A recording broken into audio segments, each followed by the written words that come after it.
For more than a century, New Yorkers have lived under a system where the truth was buried. Who really runs the city? Tonight, we uncover the hidden alliances between corrupt politicians, rogue police, and the criminal underworld, and reveal how this secret network stole power, money, and justice from everyday people. If you've ever wondered why corruption never truly dies in New York, this video will finally give you answers. New York City, known for its skyscrapers, finance, and cultural power, but behind the bright lights lies a darker story. A story of political machines, backroom deals, and an underworld that thrived not because the law failed, but because the law allowed it. Today, we journey through the shadows of New York's past and present to expose how corruption became woven into the city's DNA. It begins with a question most New Yorkers have asked at least once: who truly holds the power in this city? Because for more than a century, the visible leadership, the mayor, the council, the police chiefs, were often just the surface. Beneath them existed another layer, a hidden network of influence where politicians, police officers, and underworld figures didn't simply coexist, they depended on each other. And this dependency created a system that shaped nearly every aspect of city life.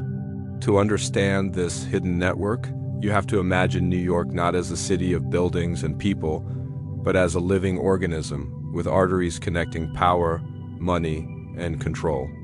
At the heart of this organism was the political machine.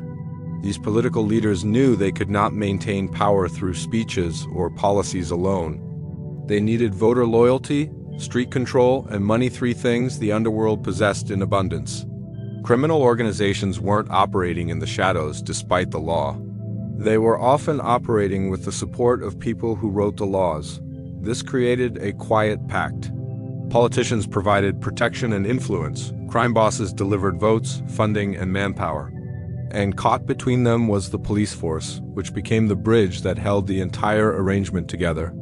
Officers who played along moved up the ladder quickly, got the best assignments, and gained access to connections that guaranteed their careers.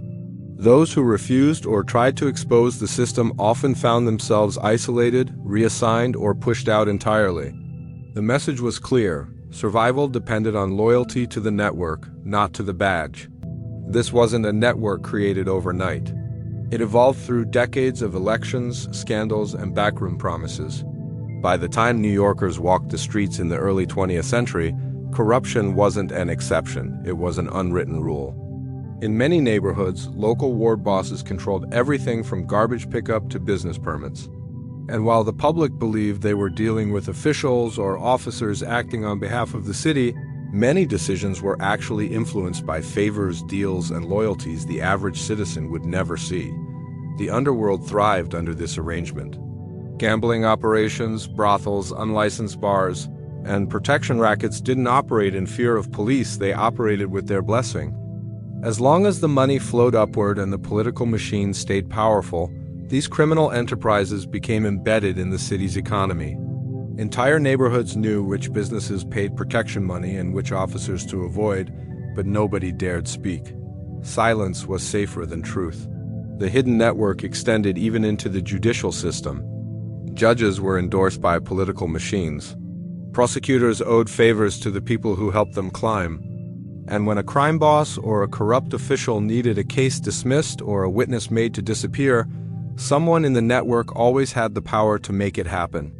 Justice became a service available only to those who could afford it, or those who belonged to the network itself.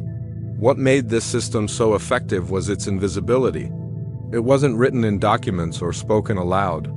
It was understood through nods, handshakes, and unspoken agreements. Everyone involved knew the boundaries. Everyone knew the price of betrayal. A police officer wouldn't raid a certain gambling den because his captain was getting paid. A politician wouldn't shut down a criminal enterprise because he needed the votes it delivered in the next election.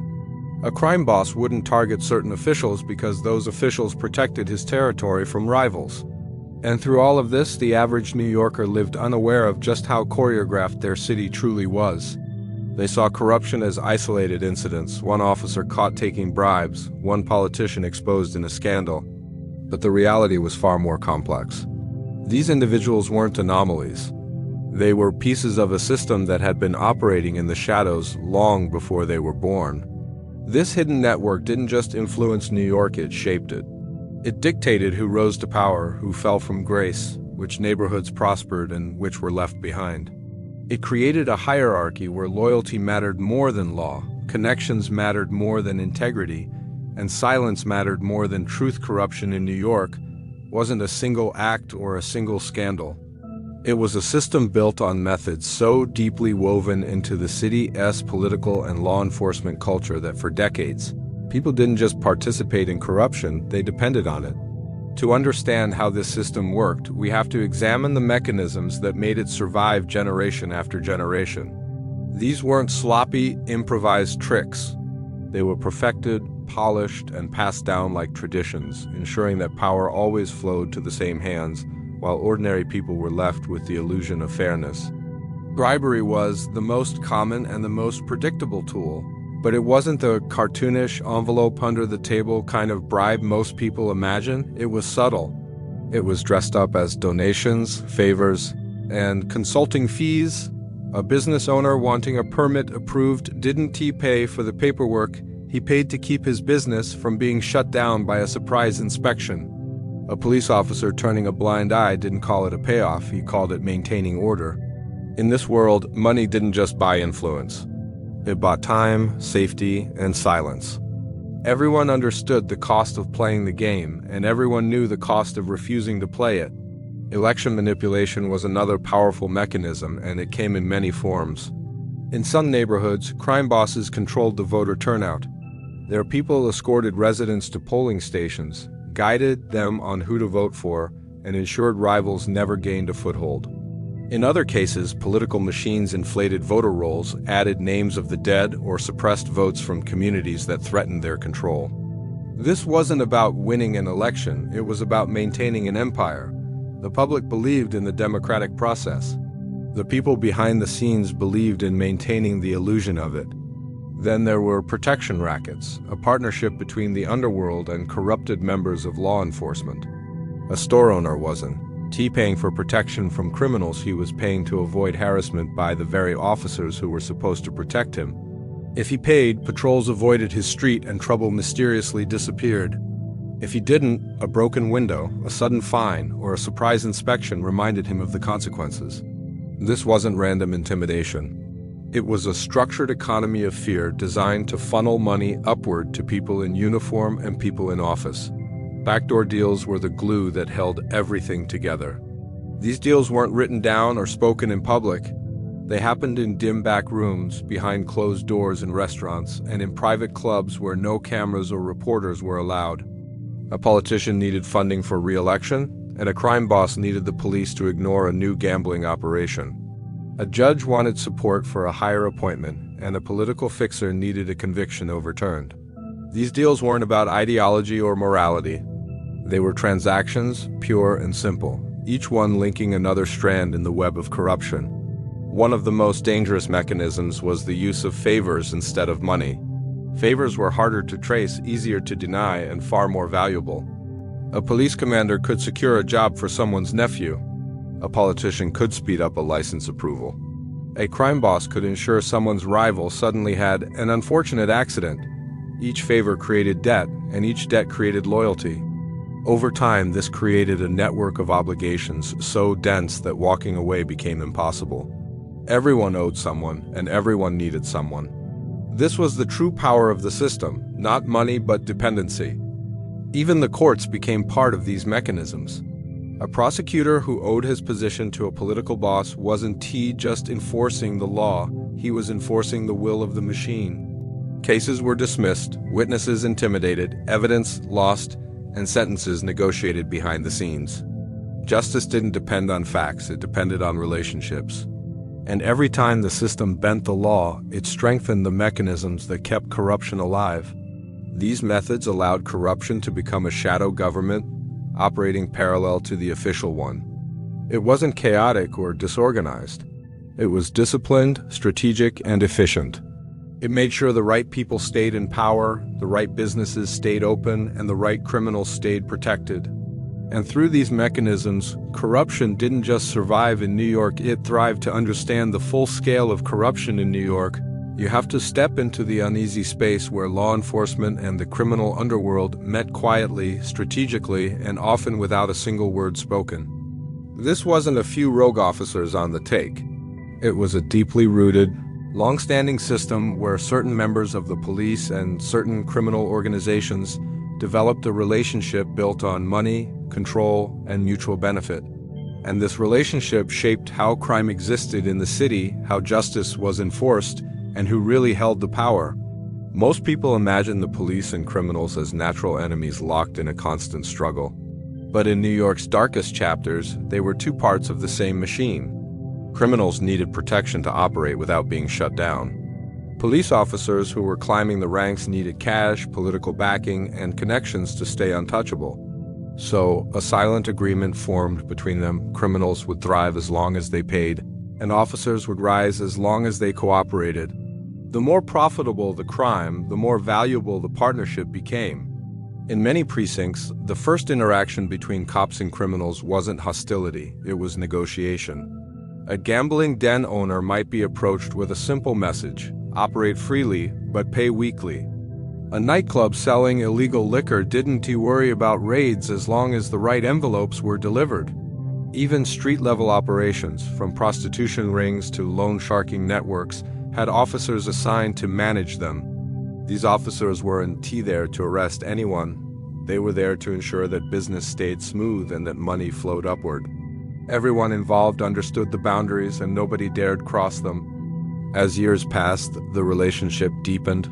Police officers who kept the underworld protected often found themselves rewarded with better assignments, political support, and steady promotions. Captains and detectives who played along became part of an elite circle, not defined by badges or rank, but by access. Access to cash, influence, and security. Meanwhile, the criminals they protected gained something far more powerful than money: stability. They could expand, recruit, and dominate neighborhoods without fear, because the people meant to enforce the law had become their silent partners. This connection didn't stop at the precinct level, it reached higher. Crime bosses would send gifts, offer vacations, pay legal fees, or even help fund campaigns for officers seeking leadership positions. In return, police brass ensured certain crime families remained untouched, certain investigations quietly died, and certain rivals found themselves constantly harassed or arrested. Law enforcement was supposed to be a shield. In these cases, it became a weapon, one that criminals could point at anyone who threatened their territory. And the public never saw it. They saw arrests that were carefully staged for the newspapers.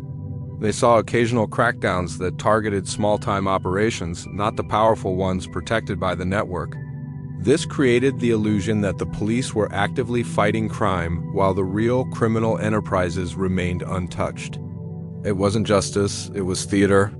And it kept New Yorkers believing that law and order were being upheld while corruption ran just beneath the surface.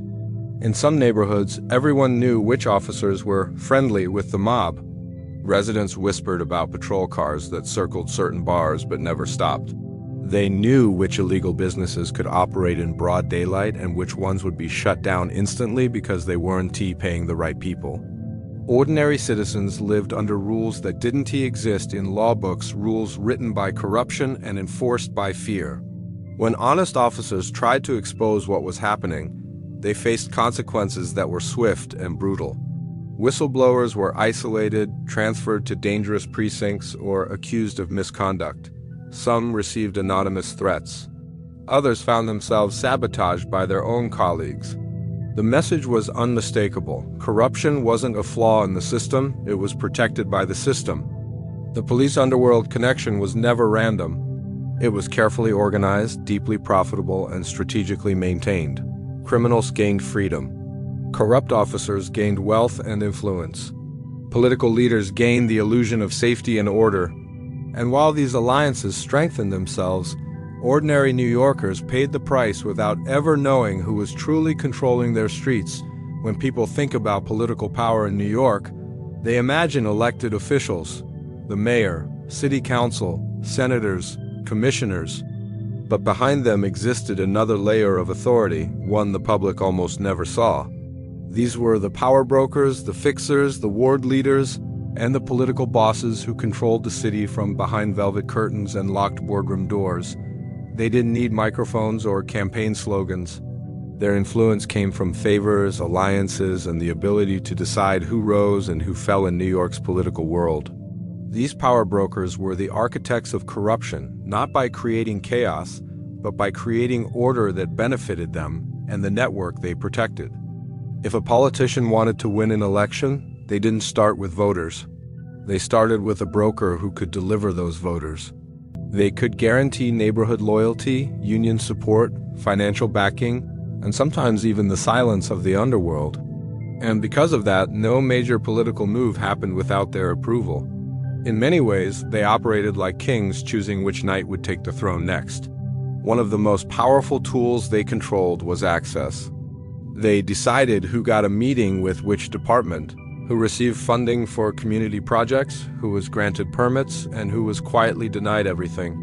For businesses, nonprofits, real estate developers, and anyone trying to rise in public life, these brokers became unavoidable gatekeepers. A policy change that affected millions could be shaped in a private dining room by 2 or 3, people with no official title but immense unofficial power.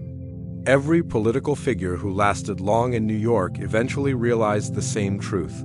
Loyalty to the public kept you loved, but loyalty to the brokers kept you alive in office. That is how corruption became seamlessly woven into the political process. Brokers didn't need to threaten anyone. They simply controlled the ladders. If you were obedient, you climbed. If you refused, you disappeared from relevance. Ambition was the bait, and loyalty was the leash. These behind-the-scenes figures also maintained close relationships with the underworld. Gang leaders and mob bosses couldn't just buy off police, they needed political cover too. A helpful politician could block an investigation, redirect police pressure toward a rival gang, or help protect illegal businesses by influencing city agencies. In return, the underworld delivered what money alone couldn't buy: manpower, intimidation, turnout, and cash delivered quietly, without reporters noticing. For power brokers, this created a perfect triangle. They controlled politicians above, criminals below, and benefited from both.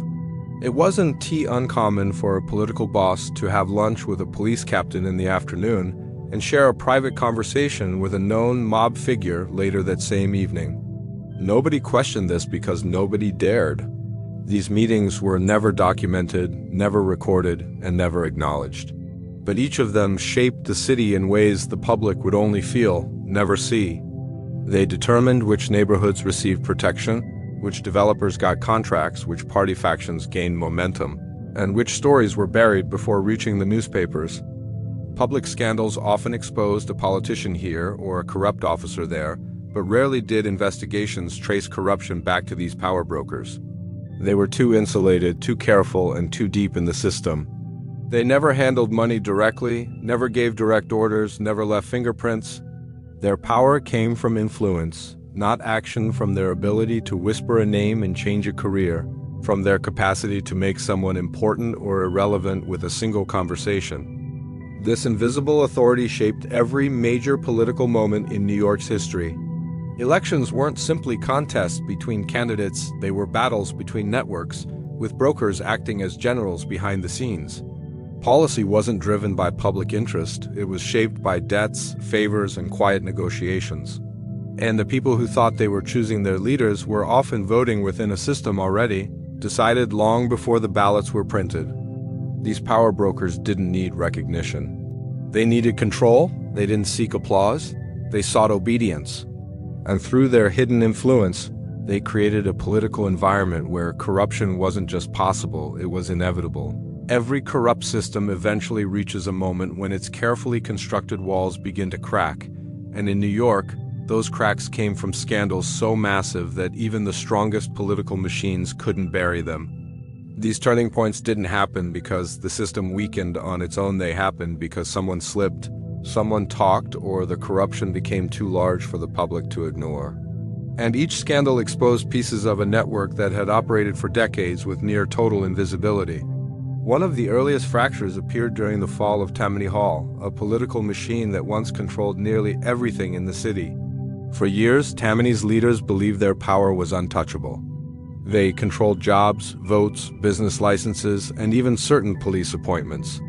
But when investigative journalists and reformers started pulling at loose threads, the public finally saw the scale of manipulation happening behind the scenes. It wasn't a single story that brought them down. It was the accumulation of countless small corruptions reaching a tipping point the machine could no longer hide. And for the first time, the city witnessed what it looked like when powerful figures were forced to answer for the very crimes they had orchestrated. Decades later, the Seabury investigations would become another seismic moment. What began as a simple inquiry into police misconduct spiraled into a full-blown exposure of political rot. Judges had been selling justice to the highest bidder. Officers had been protecting criminal enterprises while cracking down on innocent citizens. Politicians had been trading freedom, rights, and opportunity for favors and cash. These hearings pulled back the curtain on a justice system many New Yorkers trusted blindly, forcing them to confront a harsh truth. Corruption wasn't a rare disease. It was a daily routine practiced by people sworn to protect the law. But perhaps the most famous turning point came with the Knapp Commission in the 1970s. For years, the police department had brushed off rumors of systemic corruption as isolated incidents, a few bad apples. It took officers like Frank Serpico men who risked everything to push the truth into the light. When the commission finally began its hearings, the nation watched as officers openly admitted taking bribes, protecting drug rings, and running their own illegal networks. These weren't small-time street cops. These were commanders, detectives, people with decades of influence inside the department. The revelations shook the city to its core, shattering the myth that the police force's corruption was limited or accidental. Each of these moments forced the city to confront problems it had ignored for generations. Newspapers filled their front pages with stories that once would have been silenced. Citizens demanded accountability from leaders who had long felt immune to such pressure. Reformers stepped forward, pushing for changes in law enforcement oversight, political appointments, and judicial selection. These shifts didn't destroy corruption, but they exposed it in a way that weakened its invisibility. The network that survived on secrecy suddenly found itself dragged into public view. What made these turning points so powerful was not just the scandals themselves, but the chain reactions they triggered. One confession led to another. One investigation revealed 100 smaller crimes. One whistleblower empowered dozens more. And suddenly, institutions that had never been questioned police precincts, political offices, courtrooms were being dissected by reporters, prosecutors, and citizens who refused to look away. These moments proved something the hidden network always feared: exposure was their greatest enemy. For years, the system had survived because everyone knew their role. Everyone kept quiet, and everyone trusted the secrecy protecting them. But once major cracks appeared, the silence broke, the myths shattered, the illusion of honesty dissolved. And the people of New York began to understand how deeply corruption had defined the city they lived in. Each turning point became a reminder that even the most powerful networks have limits. When corruption grows too bold, too greedy, or too reckless, it invites scrutiny. And when scrutiny begins, the entire system shakes under its own weight. Corruption in New York wasn't just a political game played by elites or a secret deal between police and the underworld. Its consequences were felt most deeply by ordinary people, families, workers, immigrants, and entire communities who had no idea that decisions shaping their lives were being made in smoky backrooms by people who never intended to serve them. The real impact of corruption stretched far beyond the headlines or court hearings. It shaped the city's neighborhoods, its opportunities, its justice system, and the daily realities of millions who simply wanted fairness in a city built on ambition. For many New Yorkers, corruption meant living in neighborhoods where crime thrived, not because the police couldn't stop it, but because they were paid not to. Families watched illegal gambling spots, unlicensed bars, and drug markets operate openly on their blocks while officers drove by without a glance. Parents sent their kids to school past corners controlled by criminals who had political protection, and they knew complaining wouldn't solve anything. They understood the unspoken rule: if the criminals had friends in power, the community had no voice at all. Corruption also determined which neighborhoods received resources and which were left behind.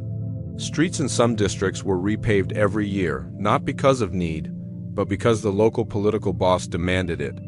Meanwhile, other areas lived with broken sidewalks, failing infrastructure, and unreliable services, not due to budget shortages, but because their votes didn't matter to the machine. When a community lacked influence, its problems became invisible.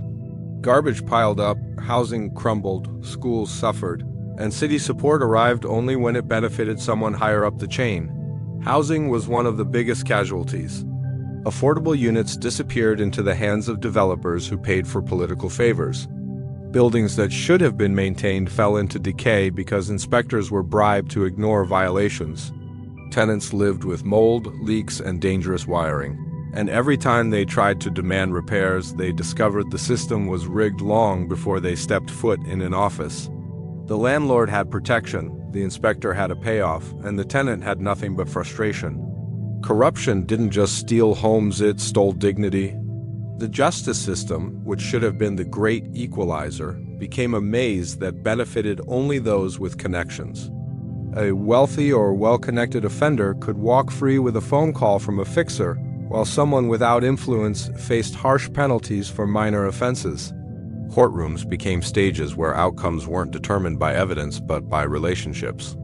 Victims often watched their cases weaken or vanish because someone behind the scenes decided the accused was too valuable to be punished. For families seeking justice, corruption turned their pain into a bargaining chip. Jobs and opportunities were also controlled behind the scenes. City contracts didn't go to the best companies, they went to the ones who paid the right people. Hiring for public positions didn't depend on skill, it depended on loyalty. Workers were passed over, families lost income, and young people were denied opportunities because they didn't belong to the network. Corruption quietly dictated who could rise in New York and who would remain stuck, no matter how hard they worked. Even safety was influenced by deals the public never saw. Some neighborhoods enjoyed heavy police presence not because of crime rates, but because powerful figures lived there. Others suffered slow response times because their precincts lacked political importance. Residents learned that calling the police didn't guarantee protection if their neighborhood wasn't part of the power equation. It created a city where trust in law enforcement fractured, and people felt abandoned not by accident but by design. And all of this, every bribe, every backroom deal, every ignored crime created a deep, generational distrust. People began believing the system was fixed because they saw evidence of it everywhere, in their neglected parks, in their struggling schools, in the criminals who walked freely, in the businesses that thrived illegally, and in the officials who smiled publicly while trading favors privately. Corruption made citizens feel powerless, like the city belonged not to them, but to a hidden circle of insiders who treated New York like their personal empire. The true impact of corruption was never measured in dollars stolen or scandals exposed. It was measured in the daily lives of New Yorkers who felt the consequences in silence. Every injustice, every delayed service, every ignored complaint, every unfair trial, every unsafe street traced back to a network that valued power over people, loyalty over law, and secrecy over accountability. New York's story has always been told as a tale of ambition, opportunity, and resilience, but beneath that story runs another narrative, one shaped by quiet deals, hidden alliances, and a system that for decades operated beyond the reach of the everyday citizen. Corruption didn't just infect politics, policing, or the underworld. It created a shadow government that influenced every inch of the city without ever appearing on a ballot or stepping behind a podium. The power brokers who whispered orders, the officers who protected criminal empires, the politicians who traded integrity for influence, all of them formed a chain that held New York in its grip far longer than most people realized. But understanding this history isn't about pointing fingers at the past. It's about recognizing the patterns that still echo today. Because corruption doesn't disappear, it evolves.